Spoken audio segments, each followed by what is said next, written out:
Welcome, Sports Better. How the hell you guys doing? It's Sonny Palermo here for BetRepublic.com. Going to look at some daily lines or quick hitters for some of the NFL games coming up this week. Not a great card. A lot of crap teams versus good teams. Our last quick hitter that we sent out there via YouTube out to the world, let's see, we split them 1-1. We hit with New England. We missed with Pittsburgh. Props to Cincinnati on that game. And we hit with New England, even though Belichick tried to screw us in the end. We still got the cover with the underdog. Tonight, though, looking at three different favorites, starting with Atlanta at New York. There's no line on this game yet because they still haven't made a decision on Michael Turner. New York has lost 4 straight games. But that was Philadelphia, San Diego, Arizona, and New Orleans. That's 3 first-place teams in there. Atlanta just 1-4 straight up on the road this year. Now, despite those 4 losses, New York still has the number 1 overall defense in the NFL. And they're going to get a little help this week because making his first appearance of the year, coming back in the secondary, Aaron Ross.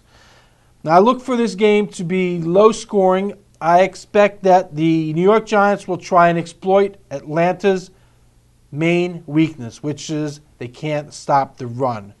I look for a healthy dose of Jacobs and Bradshaw as they try and rest gimpy Manning one more week. They're off a bye, so they got a little extra week. Manning had that foot injury.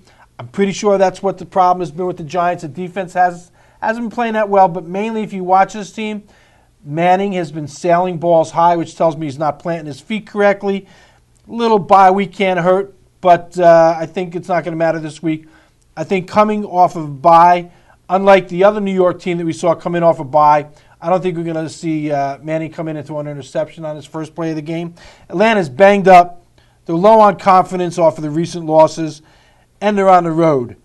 New York's rested off a bye and at home. I'd lay the points in this one when that line comes out. Second game we want to take a look at, San Diego at Denver. Now, this is another game where there's no line. The reason being in this one, Kyle Orton got hurt in Washington last week. Now, these are 2 teams heading in opposite directions. Denver off 3 straight losses, San Diego off 4 straight wins. Remember back in Week 6, 5-0 Denver goes into 2-4 San Diego. San Diego at home. Key game to get their conference win back in their sight. Chance at winning the AFC in that division. What happens? Denver leaves town at 6-0. San Diego's 2-5. My things have changed since then because now you got both teams sitting at 6-2.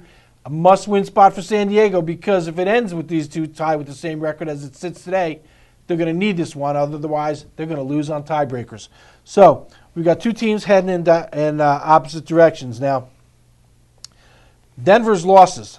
Pittsburgh, okay, Denver was 6-0, the other 6-3. The loss to Pittsburgh, okay there. Super Bowl champs. The loss to Baltimore, okay there. But they lost to Washington. What is up with that? Not only did they lose to Washington, but they let them score 27 points. This is a Washington team that lost to Cleveland, who scores only about 8 points a game. Not a good sign for this formerly vaulted Denver defense. 27 points to the Washington Redskins.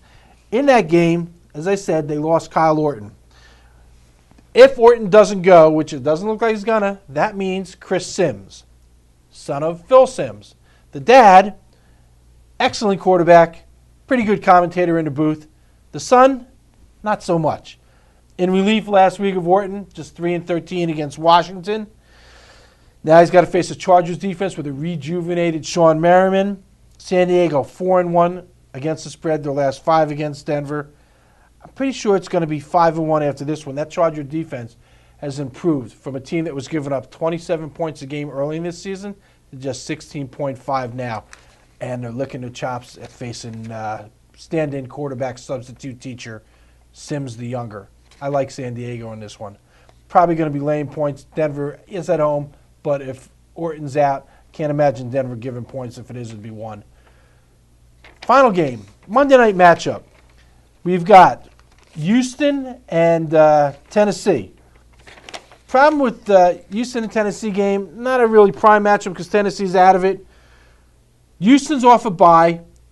They're off of a loss, but I think it's the kind of loss where you come away feeling confident. It's that rare kind of loss where you walk out of it a better team than you walked in.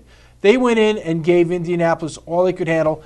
A missed field goal at the end denied them the chance of taking it into overtime and come away with a win. They watched that Indy team come back and beat the New England Patriots. They see this Indianapolis team is undefeated, and they know they went punch for punch with them and stood there. One of the main reasons is Mr. Schaub, Matt Schaub, almost 300 yards per game. Now, some people say Tennessee's back on track. Hardly. They beat Jacksonville, San Francisco, and Buffalo last week. Not too impressive. Chris Johnson is a stud. Might be the best running back in the league right now, and he's going up against a mediocre defense. But Schaub is a stud quarterback, and he's going up against an absolutely horrible Tennessee pass defense, ranked pretty near last in the league. Once Houston goes up on the scoreboard, that negates the ability for Tennessee to use their running back. And they can't get in a shootout. Vince Young cannot get in a shootout with Matt Schaub in Houston. I like Houston off the bye. 5 points, 4.5, 5 is a bit much.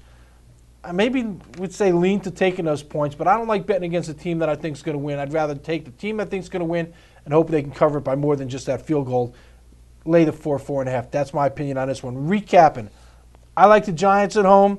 I like San Diego on the road, and I like Houston at home against Tennessee on Monday night. That's it. That's our quick hitter for BetRepublic.com. We'll see you over at the website. We'll see you every day. Daily lines, BetRepublic.com. See you there.